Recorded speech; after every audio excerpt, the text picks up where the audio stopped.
अस्सलामुअलैकुम, कैसे हैं आप लोग? उम्मीद करते हैं आप सब खैरियत से होंगे। तो आज मैं आपके साथ शेयर करने जा रही हूँ क्रिस्पी करारे चटपटे मज़ेदार से डबल लेयर वाले पोटैटो एग पकौड़े की रेसिपी, जिसे बनाना बेहद आसान है, झटपट से बन जाता है और खाने में ये बहुत ज़्यादा टेस्टी लगता है।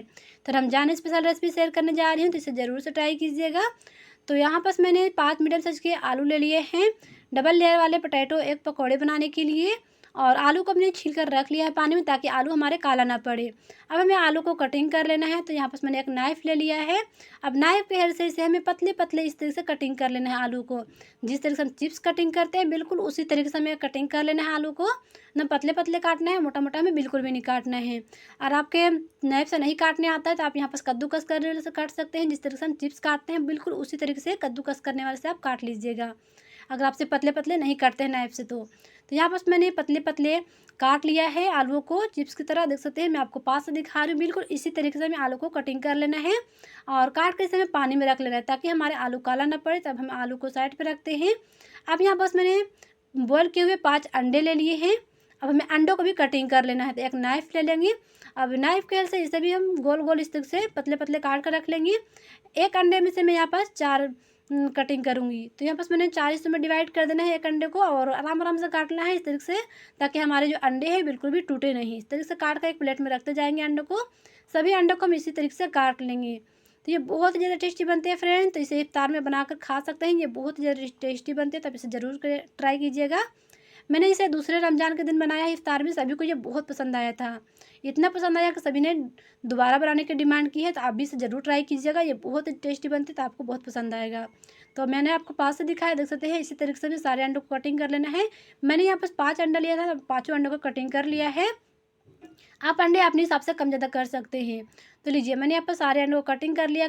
कटिंग करने के बाद एक प्लेट में इस तरीके से रख दिया है। मैं आप पास से दिखाऊँगी आपको, देख सकते हैं। इस तरीके से हमने सारे अंडों को कटिंग कर लिया है। तब हम अंडे को रखते हैं साइड पे। अब जो हमने अभी आलू को कटिंग करके रखा है ना, आलू को चिप्स बस हमने एक प्लेट में सजा कर ले लिया है। आलू के ऊपर हमें इस तरीके से अंडे को रख लेना है। एकदम पतले-पतले जो हमने अंडे काट कर रखा था, एक-एक करके अंडे को हमें आलू को चिप्स के ऊपर इस तरीके से रखते जाना है। तो इस तरह से रखेंगे तो आपको बनाने में आसानी होगा। आपको पहले से सारी तैयारी कर लेनी है, ताकि हमें ज़्यादा समय ना लगे इसे फ्राई करने में। और इस तरीके से अंडों को हमें आलू के ऊपर रखते जाना है। अब देखने में भी बहुत अच्छा लगता है, और खाने में तो इतनी ज़्यादा टेस्टी लगता है कि आप एक बार इसे ट्राई कर लेंगे ना, तो यकीन मानिए इसे आप ज़रूर बनाएंगे। हफ्ते में से 3 से 4 दिन तो ज़रूर बनाएंगे। तो आप इसे ज़रूर ट्राई कीजिएगा। और यहाँ पास मैंने इसे और भी तीखा चटपटा बनाने के लिए अंडों के ऊपर थोड़ा-थोड़ा लाल मिर्च का पाउडर डाल दिया है। अगर आप बच्चों के लिए बना रहे हैं, तो आप यहाँ पास मिर्च स्किप भी कर सकते हैं, लेकिन अगर अपने लिए बना रहे हैं, तो मिर्च अपने अपने हिसाब से डाल सकते हैं।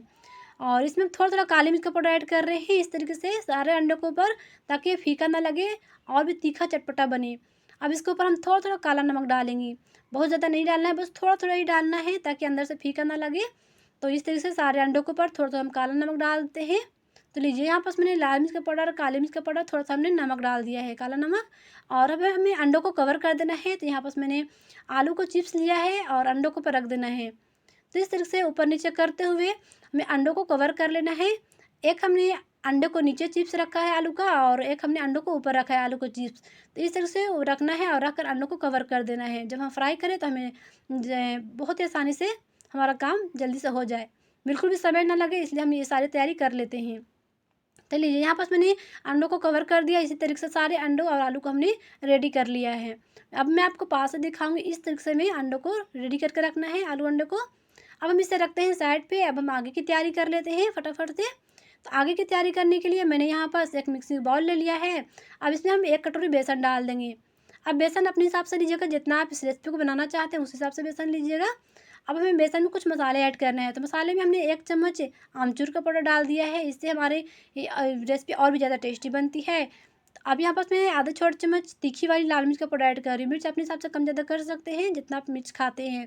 आधे छोटे चम्मच से थोड़ा-सा कम हमने काली मिर्च का पाउडर डाल दिया है, और आधे छोटे चम्मच भुने हुए जीरे का पाउडर डाल दिया है। और आधे छोटे चम्मच यहाँ पास मैंने कश्मीरी लाल मिर्च का पाउडर डाला है। इससे कलर बहुत ही बढ़िया आता है। 1 चम्मच चाट मसाला पाउडर ऐड कर रही हूँ। अब यहाँ पास मैं आधे छोटे चम्मच से थोड़ा-सा कम होममेड गरम मसाला ऐड कर रही हूँ। आप कोई सा भी गरम मसाला ले सकते हैं। अब यहाँ पास हम ना फ्रेश ताज़ा बारीक कटा हुआ हरा धनिया डाल देते हैं, 1 मुट्ठी। अब उसके बाद ये हमने नमक नहीं डाला है, तो इसमें 1 चम्मच नमक डाल रहे हैं। नमक अपने स्वाद अनुसार डालिएगा। अब यहाँ पर हमें थोड़ा-थोड़ा पानी डालना है और डाल के इसका ना घोल रेडी कर लेना है। एक बार में पानी हमें बिल्कुल भी नहीं डालना है, थोड़ा-थोड़ा पानी डालिएगा। अब इसे अच्छे से मिक्स करते जाइएगा इस तरीके से। यहाँ पर हमने एक विस्कर ले लिया है, विस्कर से अच्छे से इस तरीके से मिक्स करते जा रहे हैं और इसमें थोड़ा-थोड़ा पानी डालेंगे। एक बार में पूरा पानी नहीं डालना है, अगर एक बार में पूरा पानी डाल देंगे तो हमारा जो घोल है ना पतला हो जाएगा। अब यहाँ पर हम थोड़ा-सा पानी और डाल देते हैं क्योंकि हमारा जो बैटर है अभी बहुत ही गाढ़ा है। तो यहाँ पर थोड़ा पानी डाल के फिर से अच्छे से इसे मिक्स कर लेंगे इस तरीके से। तो मैं यहाँ बस हल्दी का पाउडर डालना भूल गई थी, तो मैं आधे छोटे चम्मच हल्दी का पाउडर इसमें डाल देती हूँ और डाल कर फिर से अच्छे से चलाते हुए इसे मिक्स कर लेती हूँ इस तरीके से। तो यहाँ पर देख सकते हैं हमारा जो घोल है रेडी हो चुका है और इसे हमें बहुत ज़्यादा पतला भी नहीं रखना है, बहुत ज़्यादा गाढ़ा भी नहीं रखना है। तो लास्ट में हम इसमें थोड़ा-सा यहाँ पर 1 से 2 चुटकी मीठा सोडा डाल देते हैं इस तरीके से। डाल के इसे फिर से अच्छे से मिक्स कर लेंगे। तो लीजिए ये हमारा जो आलू घोल है रेडी हो चुका है इस तरीके से।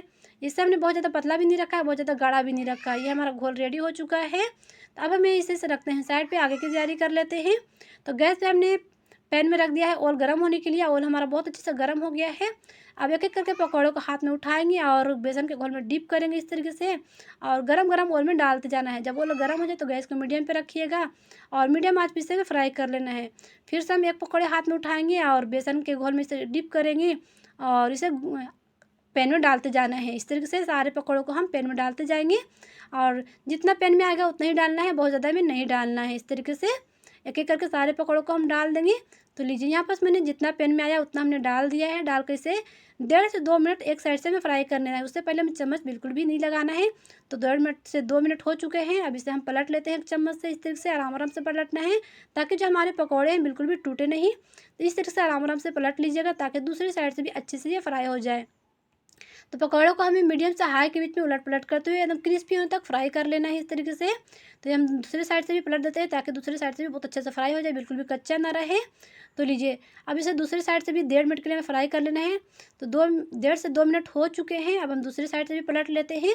पलट कर आपको दिखा रहे हैं, देख सकते हैं दूसरी साइड से भी बहुत अच्छे से कलर आ गया है। ये हमारा जो पकौड़े हैं बहुत अच्छे से फ्राई हो गए हैं, बिल्कुल भी कच्चे नहीं। इस तरीके से जब कलर आ जाए तो आप समझ जाएँ कि हमारे पकौड़े बहुत अच्छे से फ्राई हो गए हैं। तो बस इसे इसी तरीके से उलट-पलट करते हुए इस नाश्ते को हमें क्रिस्पी होने तक फ्राई कर लेना है। तो ये हमारे पकौड़े बहुत अच्छे से फ्राई हो गए। एक बैच इसी तरीके से हम सारे पकौड़ों को फ्राई कर लेंगे। अब इसे हम ऑयल से अलग कर लेंगे और अलग कर कर इस प्लेट में रखते जाएँगे। तो इस तरीके से अब हम निकाल लेते हैं। निकाल के इसे टिश्यू पेपर पे रखते जाएँगे और इसी तरीके से हमने सारे पकौड़ों को ऑयल से अलग कर लिया है। इसी तरीके से सारे पकौड़ों को हमने फ्राई कर लिए हैं। अब इसे हम गरमा-गरम सर्व कर लेंगे एक प्लेट में। आप इसे इफ्तार में ज़रूर बनाइएगा। आप चाहे तो शाम के चाय के साथ भी इसे ले सकते हैं। इससे बहुत ही ज़्यादा टेस्टी लगते हैं ये पकौड़े। तो आप इसे ज़रूर ट्राई कीजिएगा। तो आज की मेरी रेसिपी कैसी लगी मुझे कमेंट में ज़रूर से बताइएगा और ऐसी अच्छी-अच्छी रेसिपी के लिए मुझे कमेंट कीजिएगा। मुझे दुआओं में याद रखिएगा। तो चलिए फिर मिलते हैं एक नई रेसिपी के साथ। तब तक के लिए अल्लाह हाफ़िज़।